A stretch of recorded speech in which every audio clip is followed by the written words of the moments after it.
Bienvenidos de nuevo. En este tema definiremos, en primer lugar, un concepto base en la inferencia estadística, el concepto de muestra aleatoria. Definiremos una muestra aleatoria genérica como un vector aleatorio multidimensional y dejaremos clara la diferencia existente con el concepto de realización de una muestra. A continuación, comentaremos algunos tipos de muestreo usuales, es decir, distintas formas de tomar muestras, insistiendo en uno de los más sencillos, pero con mejores propiedades, el muestreo aleatorio simple. También dejaremos clara la diferencia entre lo que llamaremos estadístico y otro concepto clave en la inferencia, el concepto de estimador.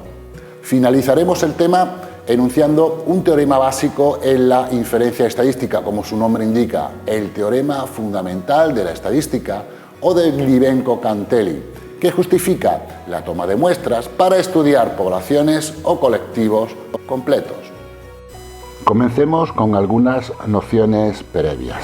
En primer lugar, definiremos el concepto de población, estadística o colectivo como el conjunto de elementos que pueden ser agrupados dentro de una determinada clase, ya sean existentes como posibles, es decir, el conjunto de elementos o individuos que se trata de analizar. Por ejemplo, una población estadística podría ser el conjunto de estudiantes de un país o incluso el conjunto de estudiantes a modo local, el parque automovilístico de una determinada ciudad, o bien, por ejemplo, los artículos que son producidos por una determinada empresa, sobre los que vamos a anotar una característica que pretendemos analizar. Se denomina individuo o unidad estadística a cada uno de los elementos que forman nuestra población estadística y son los elementos sobre los que vamos a tomar las anotaciones. El censo de una población se refiere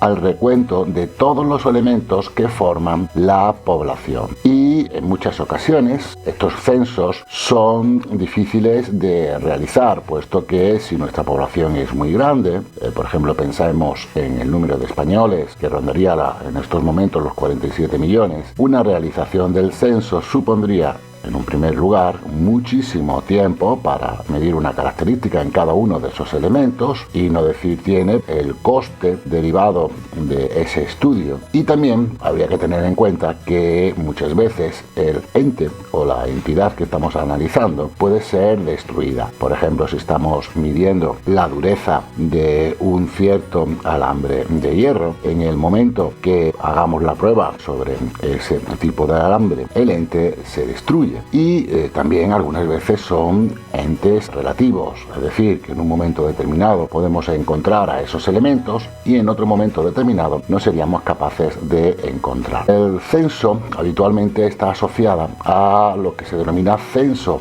poblacional o censo de la población, donde se contabilizan los habitantes de un pueblo o de un país y se recogen diversos datos con fines de tipo estadístico. Y por último, se denomina muestra a un subconjunto de la población que vamos a observar y que vamos a utilizar para inducir o extrapolar información válida para toda la población. Vamos a introducir ahora un concepto básico en la inferencia estadística. Es el concepto de muestra genérica, que vamos a definir como un vector aleatorio, es decir, una variable aleatoria n-dimensional, un vector formado por n variables aleatorias. Supongamos por un momento que hemos decidido que vamos a realizar una muestra, es decir, vamos a considerar un subconjunto de n individuos de la población sobre el que vamos a anotar una cierta característica. Si tomamos n individuos aleatoriamente en nuestra población, pues tendríamos para el primer individuo una primera puntuación x sub 1, para el segundo individuo una puntuación x sub 2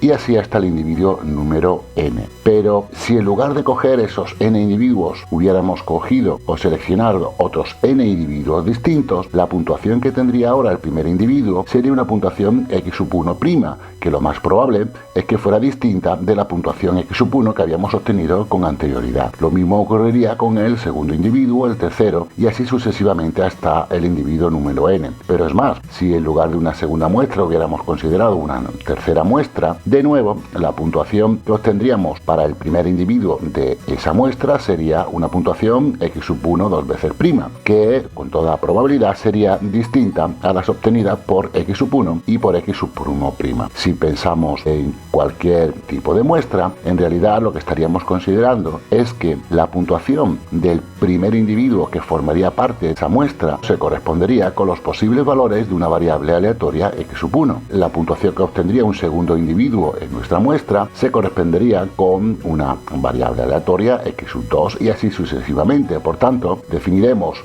una muestra genérica como un vector aleatorio formado por estas n variables aleatorias. Cada una de las muestras distintas que hemos considerado es lo que se denominaría una realización de la muestra. Y el conjunto de todas las posibles realizaciones sería lo que constituiría el espacio muestral de nuestra muestra genérica. Para terminar, si, por ejemplo, para la primera muestra hubiéramos decidido calcular cuál sería esa media de la muestra, tendríamos una puntuación x media, pero si la muestra hubiera sido una segunda muestra, tendríamos un nuevo valor de la media de esa muestra, prima, y así sucesivamente. Por tanto, también podríamos decir que la media muestral, la media de cada una de estas realizaciones, conformarían los posibles valores de una variable aleatoria. Y lo mismo, por ejemplo, también ocurriría con la varianza o la desviación típica, es decir, que tanto la media como la desviación típica son variables aleatorias. En cuanto a los tipos de muestreos, podemos hacer una primera clasificación según el diseño. Hablaríamos entonces en primer lugar de muestreo aleatorio simple, en donde las distintas observaciones que van a formar parte de la muestra se obtienen con igual probabilidad y de forma independiente unas de otras. Por ejemplo, una forma de realizar un muestreo aleatorio simple de una población sería poder disponer de todos los elementos de esa población de forma ordenada, a donde cada elemento se correspondería con una numeración. Mediante cualquier algoritmo aleatorio seleccionaríamos n números entre el primero número ordenado y el último de la población, y de esa forma seleccionaríamos esos n individuos. Hablaremos de muestreo estratificado cuando dividimos a la población en varios subconjuntos o estratos, en donde en cada uno de ellos tomaríamos finalmente una muestra. Los estratos o conjuntos de la población se seleccionan de forma tal que sean lo más homogéneos posibles internamente, es decir, sus elementos se parezcan, y heterogéneos entre sí, es decir, los grupos entre sí sean suficientemente distintos. El muestreo por conglomerados también divide la población en varios subconjuntos o conglomerados, donde se tomarían las correspondientes muestras. En este caso, los conglomerados deben tomarse homogéneos entre sí para que cada uno de ellos sea representativo de toda la población. El muestreo sistemático se basa en tomar muestras de una manera directa y ordenada a partir de una regla determinista, también llamada regla sistemática. Por ejemplo, si tuviéramos a los elementos de la población ordenados y numerados, bastaría con seleccionar un primer elemento de esa lista de individuos y a partir de ese elemento, mediante por ejemplo una constante k que también determinaríamos de forma aleatoria, ir seleccionando individuos conforme a esa regla. Es decir, el segundo individuo sería el correspondiente al primer individuo más esa constante, el tercer elemento sería el correspondiente al primer individuo más 2 veces la constante, más 3 veces la constante, y así sucesivamente. Y por último, muestreo polietápico es aquel en donde los datos se seleccionan en varios instantes de tiempo o en varias etapas dentro del estudio. Según la forma en que se toman las observaciones, también podemos hacer una clasificación en cuanto a los tipos de muestreo.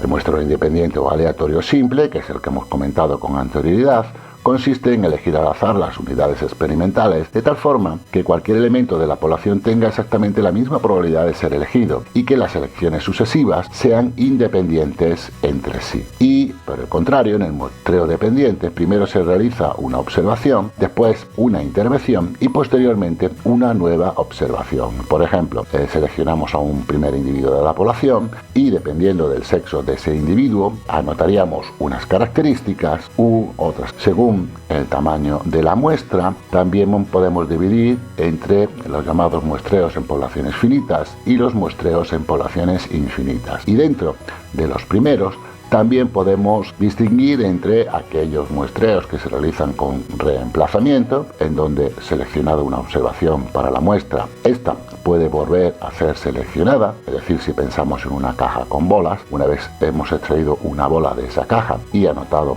cierta observación, volvemos a introducirla en la caja para que la próxima vez tengamos también la posibilidad de seleccionarla. Y muestreo sin reemplazamiento, donde al tomar una observación, esa unidad queda excluida al tomar la observación siguiente.